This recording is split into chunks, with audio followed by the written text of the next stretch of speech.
Affairs Department. And before we begin, I just wanted to mention that we are in webinar mode, so attendees are muted to reduce any background noise. But we do encourage you to submit your questions in the Q&A box located at the bottom of your screen. And during the Q&A portion, we will do our best to address the most applicable questions related to the webinar topic at hand and the information presented today. But in the event that we aren't able to get to your question during the time frame allotted, we would be happy to follow up with you after the webinar and provide you with this response or any additional information that you're looking for. And lastly, this webinar is being recorded and will be available on the OCWD website and the YouTube channel. So without further ado, I'd like to introduce our speakers today. They will each give their presentations and then we'll have a Q&A at the end. So first up will be Claire Johnson, is a senior regulatory specialist with OCWD and a licensed civil engineer. During her time at the district, Claire has been responsible for facilitating regulatory permitting of the GWRS final expansion project, as well as assuring compliance with ongoing GWRS permit conditions, including regular reporting to regulatory agencies, such as the GWRS annual report and annual recycled water production report. Prior to joining the district, Claire worked for 10 years as a consultant, helping clients to address surface water quality compliance challenges in Southern California. And Julio Polanco is a scientist with OCWD's Research and Development Department. With an expertise in molecular biology and biochemistry, Julio manages and supports the district's ongoing applied research projects that include microbial evaluation of promising new technologies and advancing our understanding of microbial indicators using state-of-the-art molecular biology techniques. Recent work includes assessment of enteric virus occurrence and removal during wastewater treatment to support regulatory credits, surveillance of SARS-CoV-2 target genes during advanced water treatment, and development of virus detection methods using molecular techniques in advanced treated water supplies. So we're very excited to have Julio and Claire join us today, and I will hand it over to Claire to start the presentation. Thank you so much for that introduction, Meta. And thank you to everyone for joining us this morning. I see there are about 160 participants on the talk right now, so I'm really honored by your choice to be here with us. As Dr. Julio Polanco and I discuss the culmination of OCWD's research efforts to demonstrate and receive regulatory credit for virus removal through the wastewater treatment process. Next slide, please. Thank you. So here's an outline of our talk today. I will begin with a brief introduction of both Orange County Water District and the Groundwater Replenishment System, followed by an overview of California's pathogen log removal value, or LRV regulations. Then I'll turn things over to Julio for the real meat of the presentation as he discusses the details of the OC-SAN virus LRV study. Then we'll return to me for a few minutes to discuss our regulatory proposal that kind of followed the conclusions of the study and the status of that proposal, and then there should be 10 or 20 minutes for questions at the end. Next slide. So I assume that most of you joining us here today are familiar with the district, but if you are not, I'll just provide this brief introduction. Orange County Water District was formed in 1933 by the California State Legislature, and this followed a period of drought and overpumping in the Orange County Groundwater Basin. And so the district is charged with managing the Orange County Groundwater Basin in a more sustainable fashion. The district also protects the rights of Orange County to Santa Ana River water. The Santa Ana River runs through San Bernardino County and Riverside County before entering Orange County near Prado Dam. Once the water enters Orange County, OCWD diverts water from the Santa Ana River and uses it to recharge the groundwater basin. The basin provides groundwater to 19 municipal and special water districts, and you can see these cities within our service area in the colored polygons on the map on your screen. And 2.5 million residents actually live within this service area. So the basin is very important in that it provides 77% of the water supply for North and Central Orange County, with the remainder of the supply comprised of more expensive imported water from the State Water Project in the Colorado River. Next slide. The Groundwater Replenishment System, or GWRS, is an advanced water purification facility operated by OCWD. The facility takes wastewater from our project partners, the Orange County Sanitation District, or OCSAN, purifies this water to near distilled quality, and uses the water to recharge the groundwater basin. The water from GWRS is also used in a seawater injection barrier that prevents intrusion from the Pacific Ocean into the basin, which could, potentially degrade water supplies. The GWRS has been operational since 2008 with an initial capacity of 70 million gallons per day of recycled water. We expanded in 2015 to our current capacity of 100 million gallons per day. We're currently the largest potable reuse facility in the world. And we're also in the process of constructing our final expansion, which will bring the capacity of recycled water to 130 million gallons per day just about a year from now, the first quarter of 2023. So it's very exciting times here at the district. It's important to note that GWRS is a partnership with the Orange County Sanitation District, or OCSAN. OCSAN provides the treated secondary effluent from their Plant 1 facility, which is located right next door to GWRS. And as part of the final expansion, OCSAN will also be supplying water from their Plant 2 facility, which Julio will discuss in a little bit more detail in his portion of the presentation. Next slide. So I'll now switch gears a little bit and provide an overview of California's pathogen control regulations for recycled water.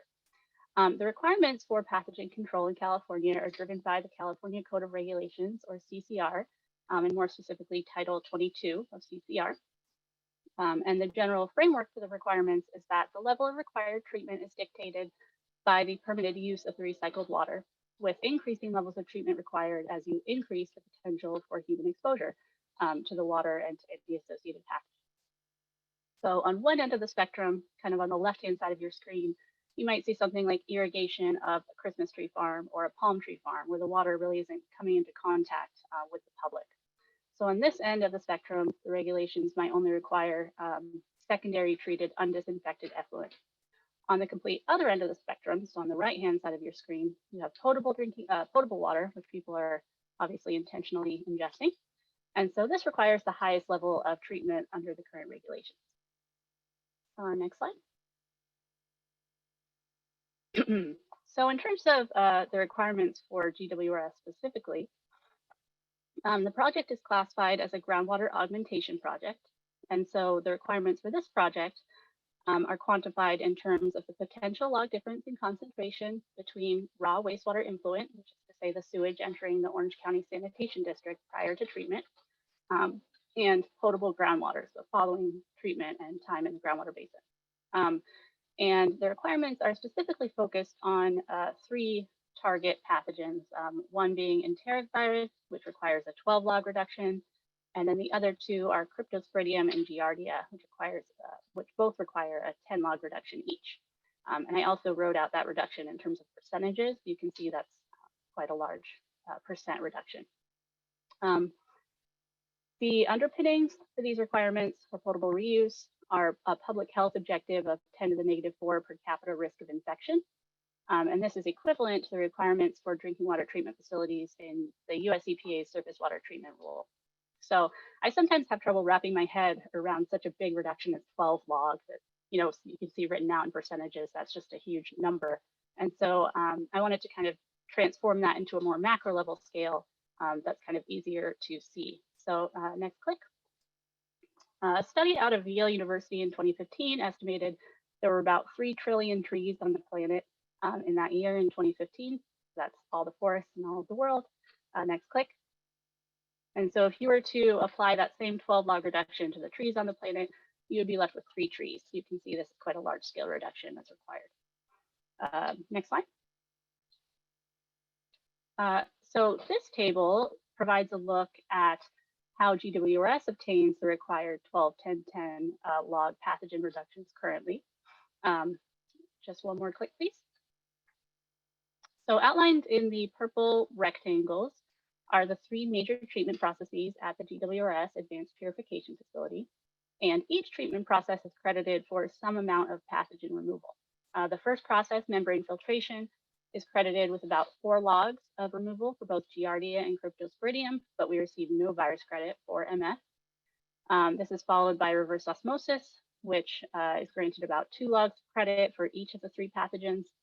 And then UVAOP is the last major process, and this is credited with 6 logs of reduction for each of the pathogens. And that's actually the maximum credit that you can claim for a single process under the regulation.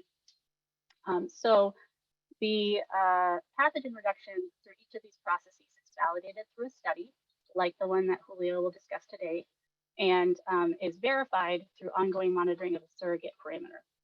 In the case of reverse osmosis, for example, we monitor total organic carbon continuously before and after RO as a surrogate for the pathogen. Next click.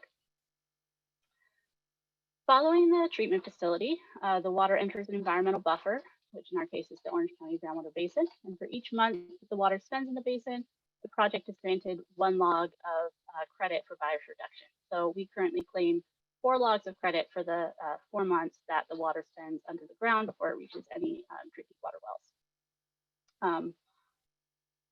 Next click.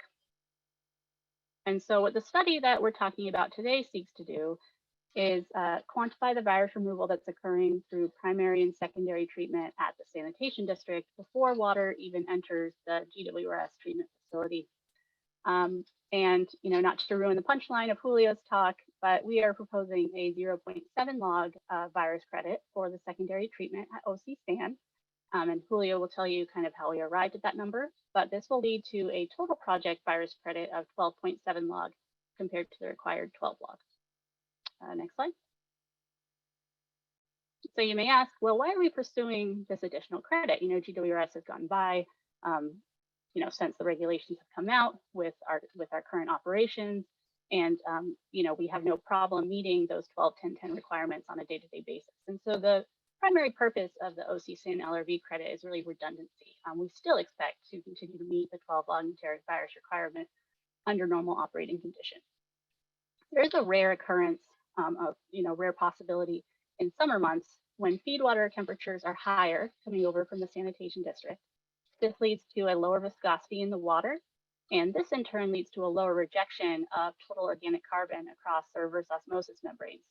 And I mentioned briefly in the prior slide, but TOC is used as our surrogate for pathogen reduction across RO. So if we can't demonstrate removal of TOC, then we can't demonstrate removal of pathogen. So we have a potential when this occurs for a less than 2 log LRV credit for reverse osmosis. And so in addition to redundancy, the OC SAN LRV credit is kind of a hedge against this, really rare occurrence of high feed water temperatures. There's also a benefit of timing here. So we're currently pursuing a new permit for the Groundwater Replenishment System final expansion. It's kind of easiest to visit your virus credits and your pathogen credits when your permit's already under consideration rather than reopening your permit later. We're also bringing on Orange County Sanitation District Plant 2 as a new influence source with the final expansion, which has a nexus with our study, as Julio will discuss. And then lastly, and I think most importantly, we'd really like to get credit for the treatment that's already occurring at Orange County Sanitation District. They run a really tight ship over there. They provide us with really high quality secondary effluent every day. And so we really just want to acknowledge the treatment that they're doing and get credit for that. So with that, I will turn things over to Julio, and he will discuss the details of the study.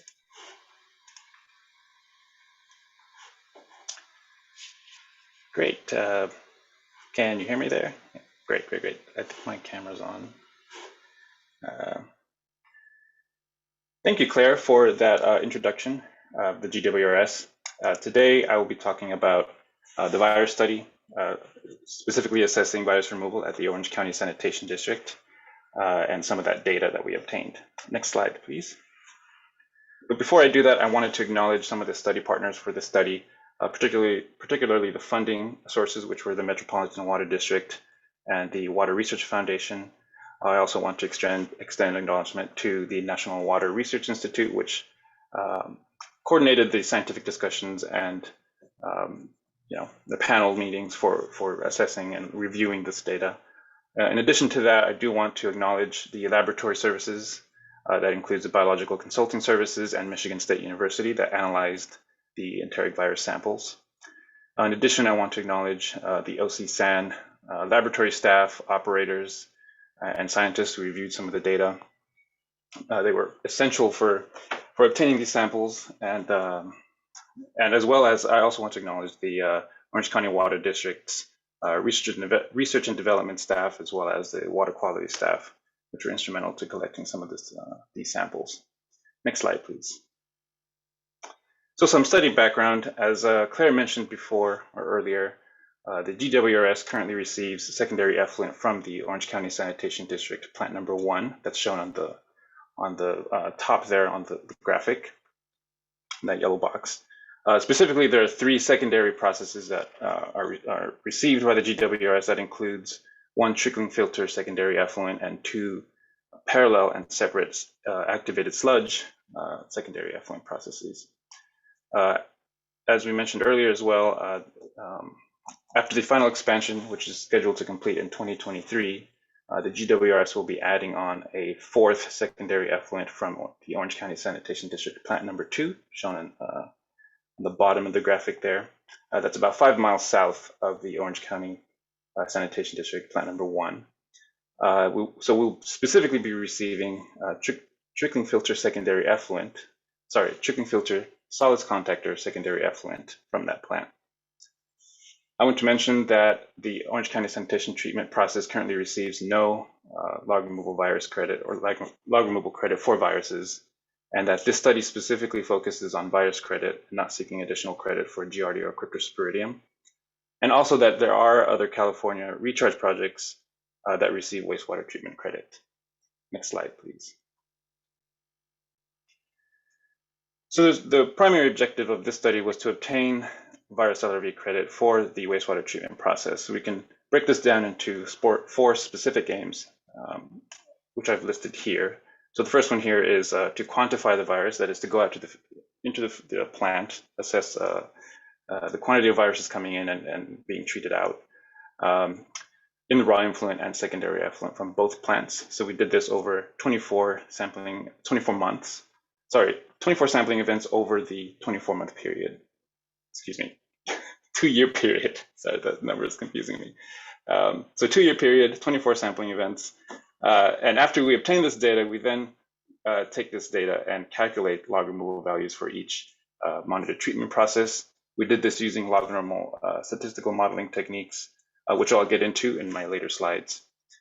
So once we perform these statistical techniques and develop an LRV, we then propose 5th percentile virus LRV, which has been the requirement from DPW, this 5th percentile value. And the 4th objective then is to propose operating range values that represent the plant operating envelope during the monitoring period. Next slide, please. So there were a total of 6 sampling locations from plant number 1 and plant number 2. On the right, you'll see a simplified graphic of the secondary treatment processes for plant 1 and plant 2. So raw wastewater samples were collected for both plant 1 and plant 2, collected after preliminary screening, but before chemical addition or primary clarification. So these samples are denoted by the number 1, which can be seen after the headworks box in the graphic. Secondary effluents from 3 parallel treatment processes were collected at plant 1, which are shown by the numbers 2, 3, and 4, indicating that these samples were collected after secondary clarification from trickling filter secondary effluent and the 2 parallel activated sludge treatment processes. As I mentioned before, we also collected a sample from plant 2, that is a trickling filter solids contactor secondary effluent, that is indicated by number 2 on the lower graphic. And so this was collected as part of, since we will be receiving this effluent in the future as part of the expansion. Next slide, please. So we monitored various targets, including, the viruses that we're looking for here. So we specifically used, or enteric viruses or cultivable viruses were detected using the EPA 1615 standard method. This was performed by the Biological Consulting Services in Florida. In addition to the cultivable viruses for these samples, we also assessed a targeted analysis for viruses, including enterovirus and norovirus G2. What that means is we looked for genetic signals for these 2 targets. That was performed by the Michigan State University. In addition to these enteric viruses, we also submitted samples for coliphage analysis that includes male-specific and somatic coliphage using EPA 1602. This was also analyzed by the Michigan State University. And we also gathered indicator data, that is to say we gathered samples for total coliform and fecal coliform. These samples were analyzed by the OCSAN Environmental Laboratory. Next slide, please. So with respect to quality control and method recovery for these samples, we included field duplicates for a subset of these samples.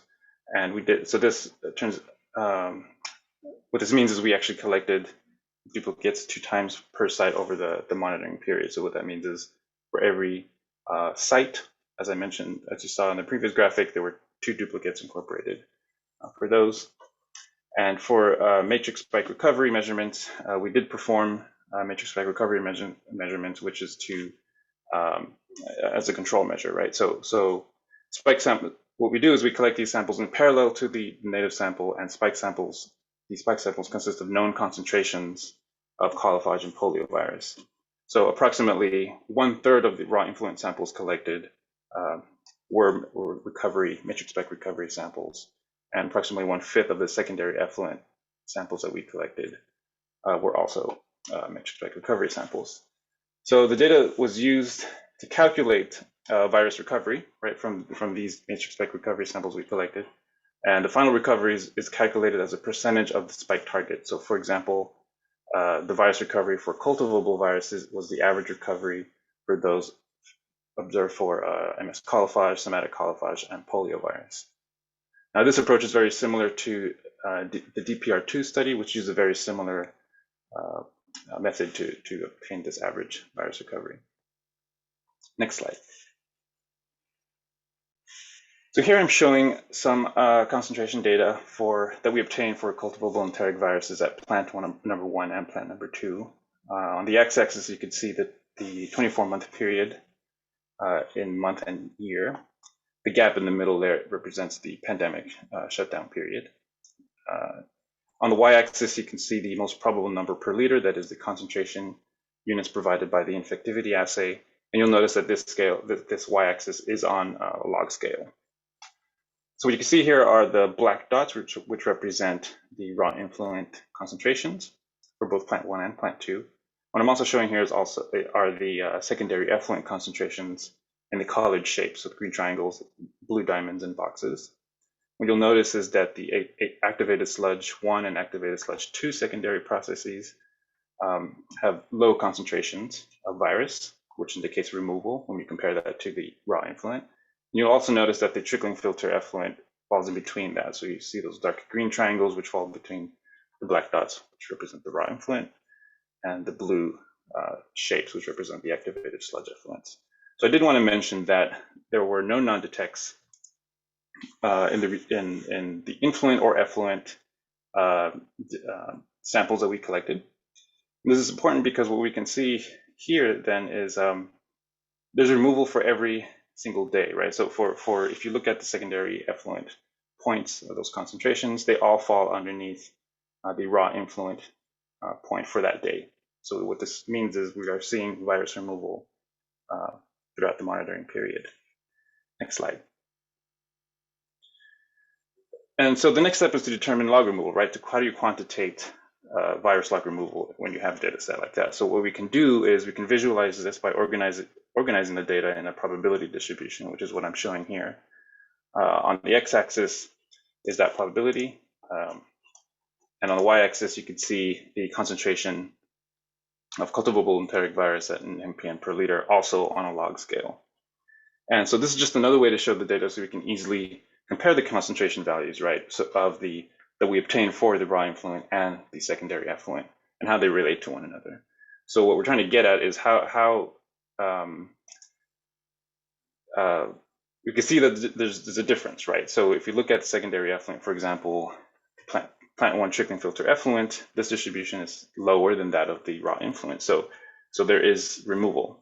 Now the next step is to quantitate that, which is represented by that pink arrow.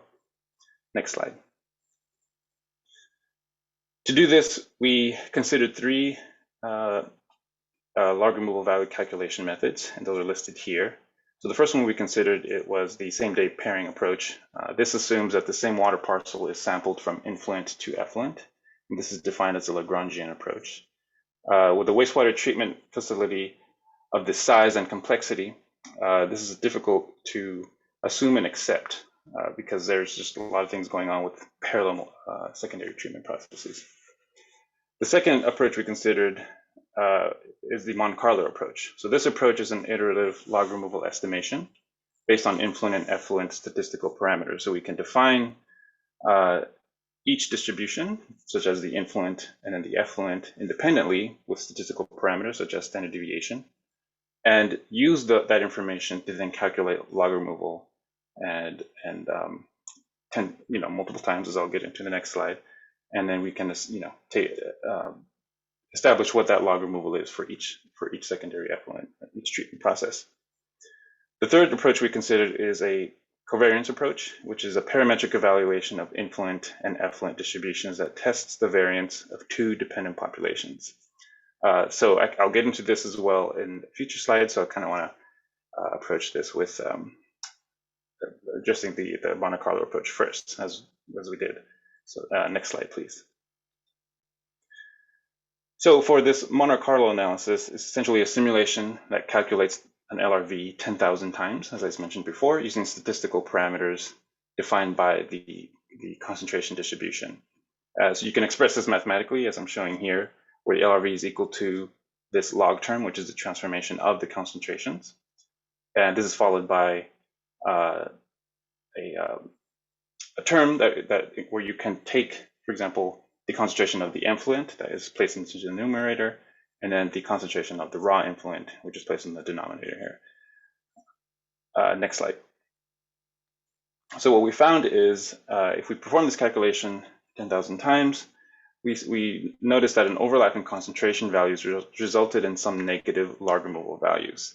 So another way to say this is that there were some instances where the simulation would obtain the concentration value from the effluent that is very high, indicated by a very high value in that green line there. So for something towards the top, like 10 to the 3, for example.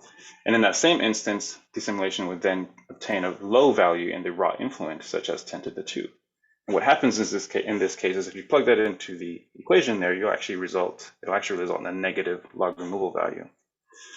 So negative log removal values are an artifact of the approach and are implausible, because this suggests that the virus is propagating and it has a human host. This human virus is propagating in this treatment process, which is not true. We know that this is not true because in that data that I showed earlier with that temporal timeline, you could see that for every point that is observed, there is removal. Granted, there are different variations in removal for any given day, but there is still removal on that day. Next slide, please. And so to address these negative log removal values, we modified the Monte Carlo simulation so that we can obtain 10,000 positive log removal values, right? So this is the same approach, essentially now taking the 10,000 positive LRVs. And what we can do then is take those 10,000 values and plot those on a probability distribution, which is what I'm showing here and on the slide here on the right, sorry. So what you can see is that for each secondary effluent, we have log removal values, those 10,000 values. On the y-axis is now a linear scale of log removal. And what we can do is then plot for each treatment process and compare the median log removal value for each process. And that's what I'm showing here in these yellow tables here. Next slide, please, or next click. So the NWRI Independent Advisory Panel, we reviewed this method, and it was recommended by the panel that using the Monte Carlo method, including the modified Monte Carlo analysis, that data sets exhibiting wide-ranging influent and effluent concentration distributions, as we observed earlier, may be inappropriate. Next slide.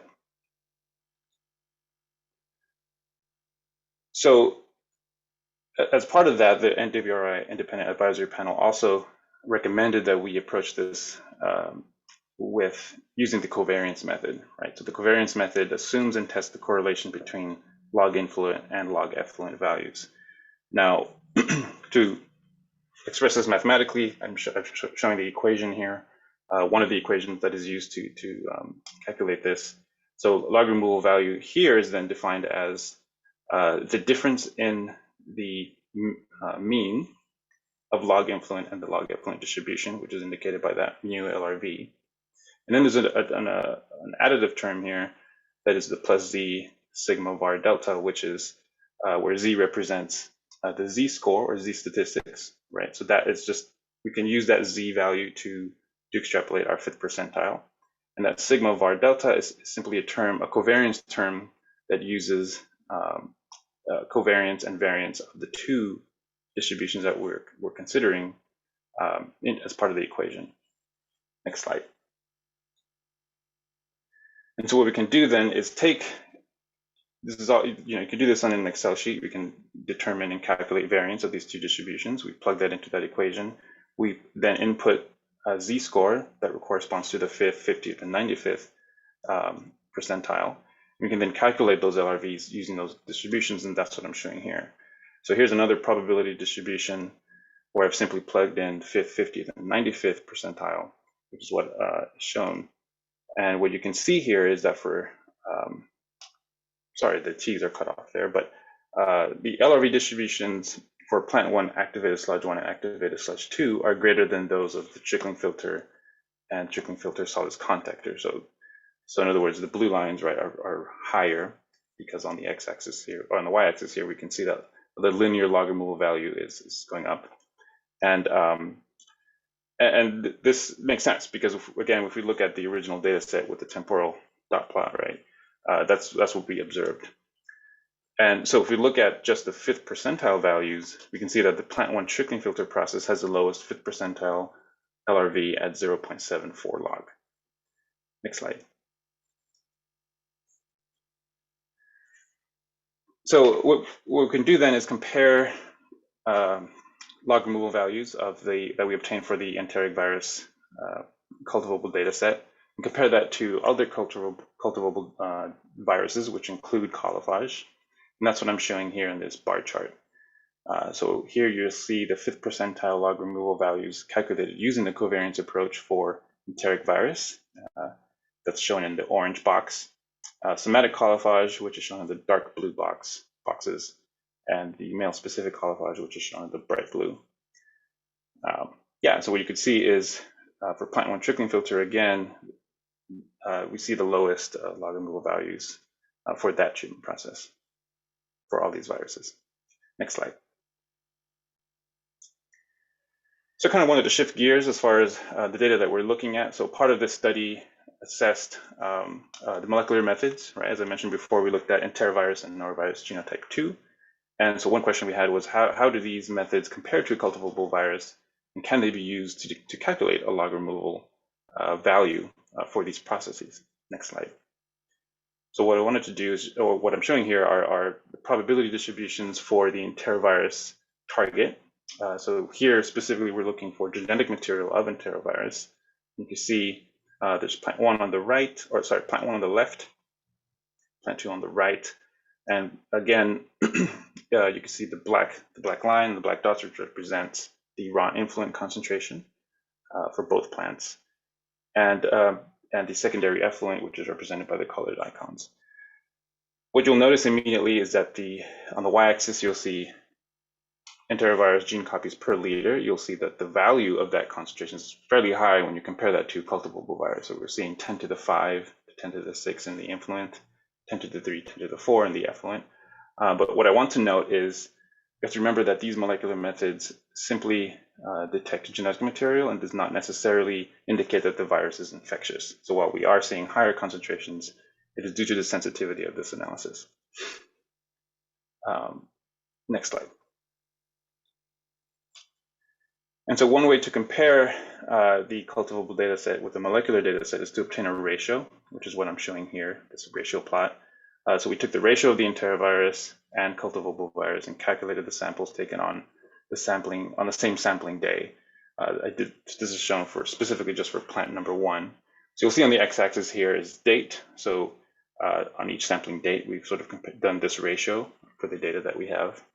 And on the y-axis, you'll see that the value of that ratio. So what this means is if there's a trend between these two assays, you'll see this as a single line, right? If there's a relationship between the two of them. But what we see, in fact, is that the assay ratio actually varies widely. Next slide. And so these observed ratios just fail to demonstrate any trend between the two assays. So with that, we also, so we sort of take this at face value and like, okay, well, so how do the log removal values compare? So what if we went ahead and calculated log removal values using the molecular data set, and how do they compare to the cultivable data set? Next slide. So I've done that here in this bar chart. So what you'll see is the median box and a 5th percentile box for each secondary treatment process, right? So these are LRVs for enteric virus, which is shown in blue, LRV for enterovirus molecular target, that's shown in orange, and the norovirus genotype 2 as a molecular target in the gray box.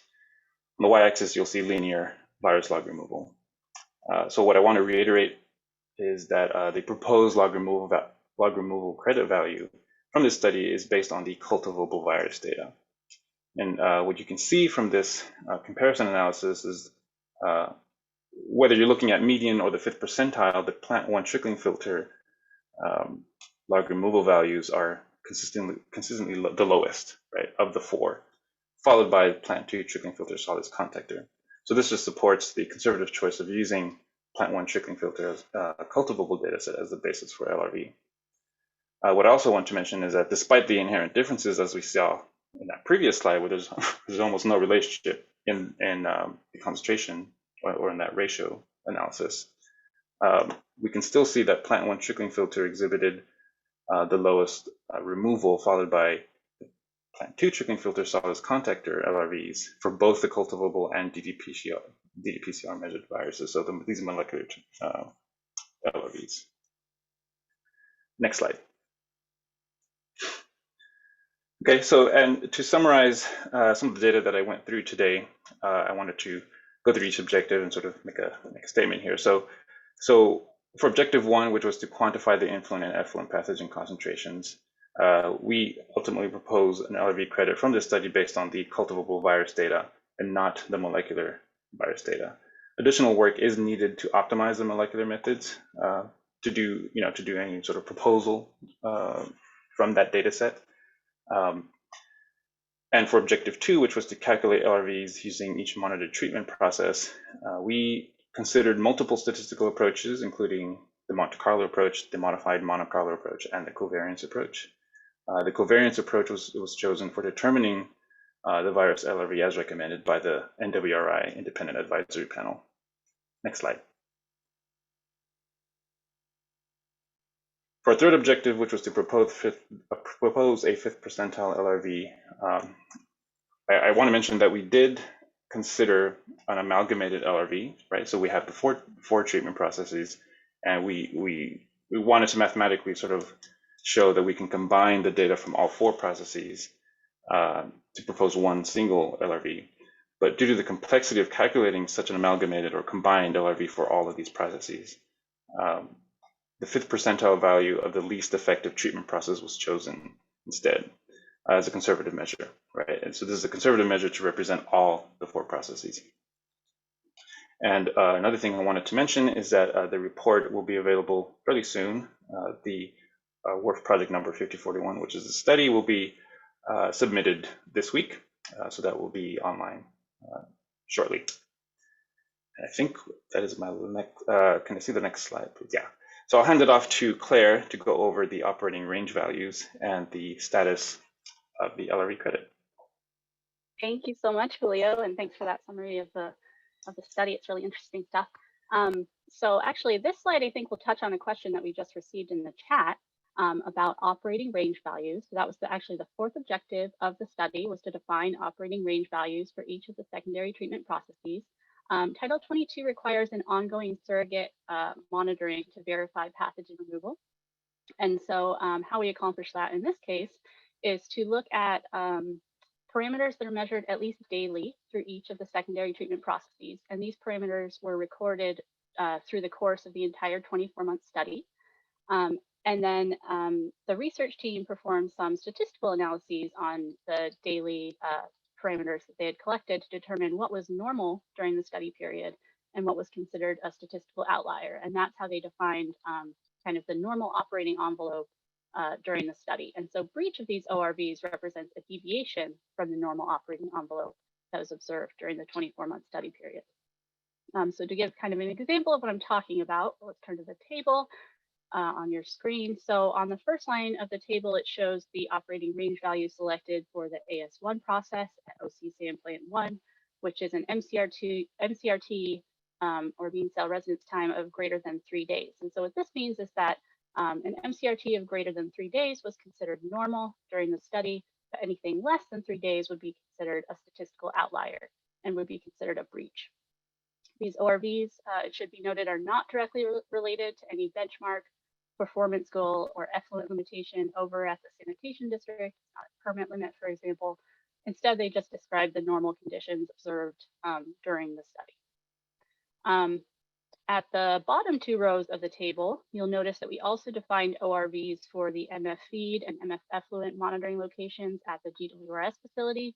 And the reason that we did that is the GWRS receives an effluent or an influent blend from the 4 secondary treatment processes. And so the quality of the water at MF feed and MF effluent really defines the blended water quality. And so we just kind of threw those in there as additional sureties of the quality of the water that we're receiving. So breach of any single ORV will result in a loss of the pathogen credit for the day, even though we only based our credit on the virus removal observed through the Plant 1 trickling filter process. And next slide, please. So now I'll just recap kind of the status of our regulatory proposal. This will hit on a lot of the same points that Julio made, just kind of summarized in a different way. So in April and June of 2021, OCWD submitted our Title 22 engineering report for the final expansion to the State Division of Drinking Water.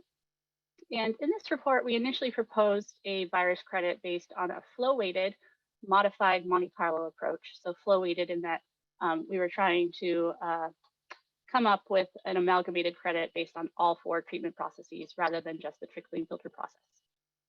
CDW provided their comments on this submittal in August of 2021 and basically objected to the application of flow weighting for LRVs due to the complexity of the flows of the amalgamation of the flows that we were receiving.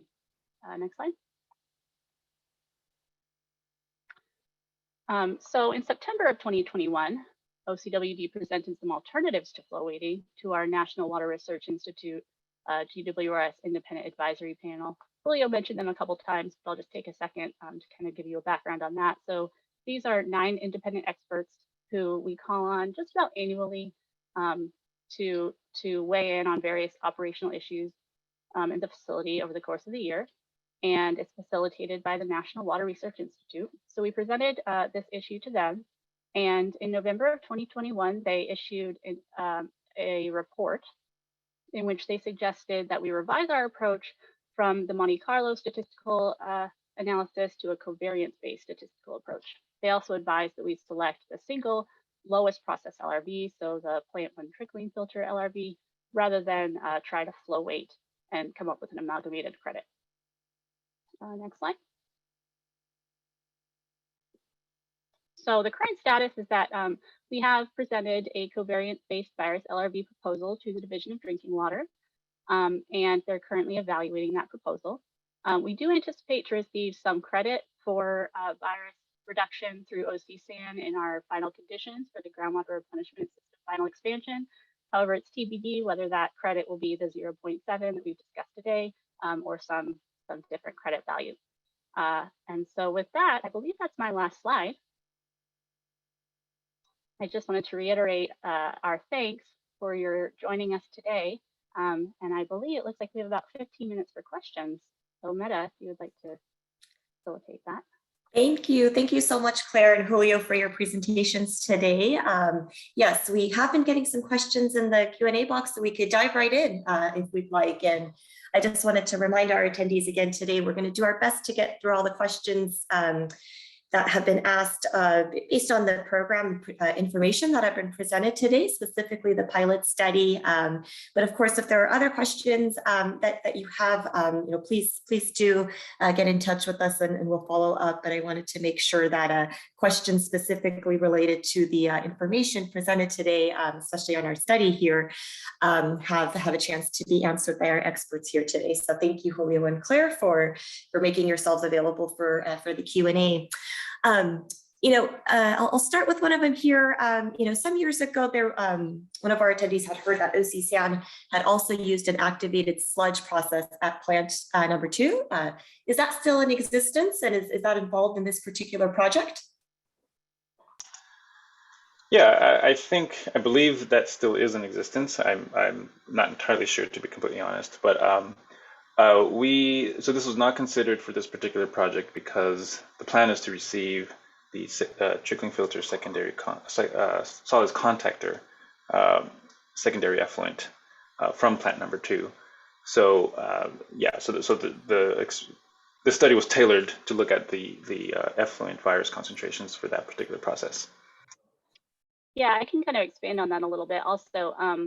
So as part of the final expansion over at plant 2, OCSAN is segregating their flows between a portion of flows that are reclaimable and a portion that are not. And so the reclaimable flows are going to the plant 2 trickling filter solids contactor, and then the other flows are going to a different process. I'm not sure that it's an AS process, but a second process. And so that's why we didn't monitor the virus removal through that second process, is because we will not be receiving those flows as part of the final expansion. Thank you both. And speaking of secondary effluent and GWRS, so one of the questions is, does GWRS receive disinfected secondary effluent or not as its feed water? Do you want to take it? Sure, I can take this. So no, we receive undisinfected secondary effluent from OCSAN. Thank you. Thank you for that clarification. Could you apply the same statistical approach to receive additional virus removal credit through chloramination or microfiltration? That's an interesting question. I think yes and no, right? I think it would depend on what type of statistical approach that you are considering, right? So for example, when we looked at the Monte Carlo, this wide range in concentration was sort of somewhat of a weakness in that approach, right? So if you're looking at a treatment process with disinfection, you kind of have to make sure or know that that concentration in the effluent is going to be pretty distinct from what you're seeing in the influent. I think, yeah. And another point on that too is a lot of these microfiltration treatment trains also are parallel, right? You don't just have one particular membrane. So the question then becomes as well, how do you sample multiple membranes in that sort of grid of a treatment process? Thank you, Julio. Oh, go ahead, Claire. Sure, I was just going to say another point there is CDW requires ongoing surrogate monitoring for pathogen credit. And at one point, we did actually receive virus credit through MF, but then CDW kind of objected to our use of pressure decay test as a surrogate for MF to demonstrate virus removal. They didn't think that was sensitive enough to detect a breach for virus. So that's another kind of challenge to applying this type of study through membrane filtration specifically. Thank you. And this next one is a statement coupled with a question, so some context here. And I believe this was in one of the slides that Julio you had presented. It doesn't look like there was a decrease in the enteric virus numbers before and after the shutdown to the pandemic. And in this particular case, they've seen a reduction of enteric illness in their community, and have assumed that our enteric virus loadings would be less. Did you consider that as a possibility when designing our sampling program? Yeah. Well, in the initial design of the sampling program, not necessarily, but in the middle of the sampling program, that is something we considered as far as we didn't really change much. There wasn't anything in the work as far as changing the program, but we did expect to see a reduction in enteric virus both in the influent and the effluent. But it turns out that as we're looking at the data now, it seems like there's hardly any change, right? There's no significant change. We've done very briefly a comparative analysis, and we didn't see any difference. And that's interesting, right? And it may just have to do with just the basal level of infection in the community, or these just the basal level of norovirus or enterovirus in the community. Yeah. Great. And were the virus samples collected before or after disinfection? So there is no disinfection for the wastewater treatment process. So for the raw wastewater sampling site, that's just preliminary screening, and we sample immediately after that. For the secondary effluent, there's only chemical addition to aid in the clarification process, right? And there's no disinfection added, so we're sampling water as it's untreated in that sense, with no disinfection. Great, thank you. Now, which culturable enteric viruses did you use? Did you consider qPCR instead of ddPCR? And why did we choose ddPCR? Yeah, it's a good question. So ddPCR was actually recommended by the analytical laboratory, which was Michigan State University. So ddPCR at the time was, or still is, it's more sensitive, which is the reason why we'd want to consider ddPCR over qPCR. So part of this study was to sort of assess that, right? How sensitive is it to matrix interference for two types of water matrices, being the raw wastewater and secondary effluent. And yeah, so it was really just to assess ddPCR, and we really did not consider using qPCR for the study. Thank you. In an earlier slide, the LRV for MF plus CL2 equals 0. And so the question is, why is there no credit for virus removal by the chlorine? Take that one. So chlorine is added before the MF process to prevent biofouling on the MF membranes as well as the RO membranes. And so it's not added for the purposes of disinfection. We probably don't add a high enough concentration. So we've not made any attempts to claim credit for the chlorine addition for MF. Great, thank you, Claire. Did we do any analysis of increasing SRT on LRV? Good question. No, so that was outside of the scope of this particular project. I guess that's something that we do have some of the data. What's interesting about that particular question is, we have 24 events over the 2 years. So there's a lot of SRT data. So one difficult thing to do with such a data set is to have some confidence that there's some relationship between the SRT and LRV, given just a limited number of sampling, right? But yeah, that's something we consider. Great. And another LRV specific question, to what would you attribute for the LRV difference between activated sludge versus trickling filters?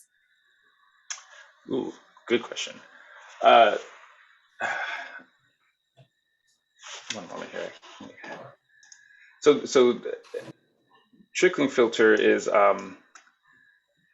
it's a simple aerobic treatment process, right? That removes organic matter, and I think for that reason we see the higher number of enteric viruses. So the activated sludge is a little more advanced and more efficient at removing this organic matter, and including suspended solids.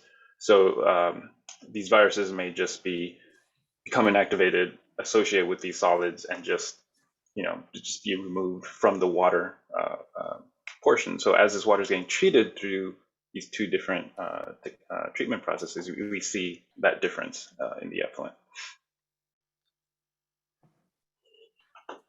Great. And just a clarification, where does most of the virus removal occur in the treatment train? Is it primary or secondary treatment? And do we think that any of the treatment processes could be tweaked to get greater virus removal? That's a good question. I'm not too sure. Not really equipped to answer that. We don't, in other words, we don't have data in this particular data set that would suggest whether primary or secondary clarification is the bulk of the treatment. Yeah, that's. Thank you, Julio.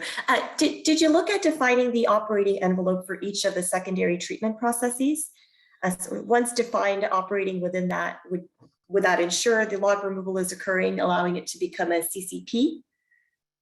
Yes, so that actually was the basis of that fourth goal of the study, where we defined operating range values for each of the secondary treatment processes.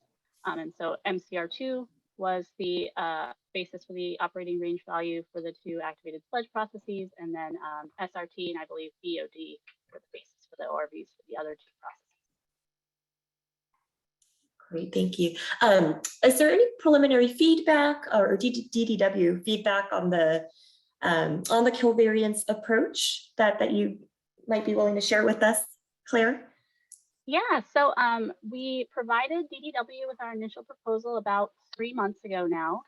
We haven't received any feedback yet, but we're hoping to any day now. I think we've heard that we might have some additional questions for us. So that's where it's at currently. Great. And Claire, you had a really great analogy that you shared with us earlier. Any more advice for communicating pathogen log reduction to the general public, like the 3 billion tree analogy you used? I think another great analogy that Julio had mentioned when we were talking about this presentation is a drop of water in a swimming pool analogy. So that's one that you can use for any type of reduction, but I'm not sure what the scale would be in this case for a 12 log reduction, but you can say, we're reducing the concentration from a drop of water in one swimming pool to a drop of water in, I don't know, 20 Olympic size swimming pools or something, just throwing that out there. So you could do that calculation. And I think that's another good way to visualize those reductions. Great. And I just want to make a note, we are coming to the top of the hour. We do have a couple of questions left, and I know our speakers have so kindly are willing to stay on with us for a little bit longer. I know we still have quite a few participants here as well. So if we could just maybe get through a couple more over the next couple of minutes. But again, if we're not able to answer your question live, or if there's some specific follow-up that's needed, we will be sure to get back in touch with you after the webinar concludes. So we'll kind of keep going from here. Did you consider other virus indicators? If so, why did we possibly remove them for consideration? Other virus indicators. One of the examples shared was adenovirus. Yeah, okay. We did consider adenovirus. So one particular, ultimately it just came down to cost, right? So to look at these different targets, there's a cost associated with the analysis. And as it so happens, this qPCR and ddPCR, you can couple some of these analyses. So in this case, it was poliovirus, enterovirus, and norovirus. So we kind of were hitting the limit as to how many we can look at, right? So, and I think I don't remember the exact reason why adenovirus was chosen. Well, not chosen as part of the analysis. I think there was at one point a literature review, and there were more enterovirus and norovirus data points available, and so we sort of wanted to contribute with that. I will also add the San Diego Pure Water Project did kind of a similar analysis, and they also added Cryptosporidium and Giardia to their analysis. We did not do that because we weren't seeking additional credit for those two pathogens. But if someone was interested, I think you could probably look up more information on what San Diego did for those other two pathogens. Thank you, Claire and Julio.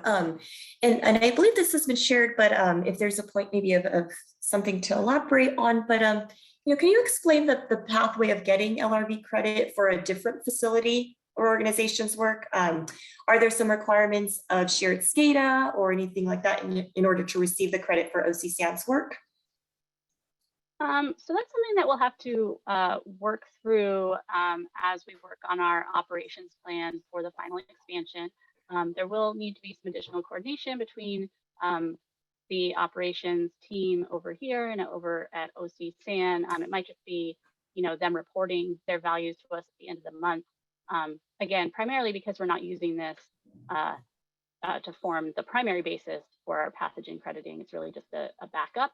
And so through our own SCADA systems, we know, almost, very quickly whether we're meeting the 12 lot for the month. And so the level of coordination on reporting kind of will have to be determined as we go forward with the operations plan after we figure out what our exact virus credit is. Thank you, Claire. Okay, last couple of questions here. Did the NWRI panel indicate why they prefer the culturable virus assays over the molecular methods in setting on a recommended LRV for undisinfected secondary effluent? So the NWRI did, there was no explicit, so the comment that was made with regard to the DDPCR, there were some recovery issues, as I mentioned in the presentation. We obtained matrix spec recoveries, and what we found was a lot of these recoveries were out of the QC criteria, right? So because of that, we had to we didn't do any recovery correction, or we didn't take that into consideration. So that is and that is where the molecular approach needs some optimization, right? So because of that, we can't have confidence in the concentrations for the molecular data set, and the cultivable assay is something we took more seriously. How do you think dispersion or mixing in the primary clarifier might impact your influent pathogen concentration? And I believe this is specifically related to the Monte Carlo approach that you touched on earlier, Julio. Dispersion or mixing in the primary clarifier. I'm not sure how to answer that. I mean, so just to clarify, Julio, your influent samples were before primary clarification, correct? That's right. Yes. Yeah. So right. So we didn't sample after that primary clarification step. So that's not a part of the equation as far as those concentration values we obtained. Right. Thank you for that clarification. Is there a temperature correlation for virus removal across treatment? Interesting question. That is something we have not looked at. There is some literature that suggests that there is a correlation between die-off virus and increase in temperature.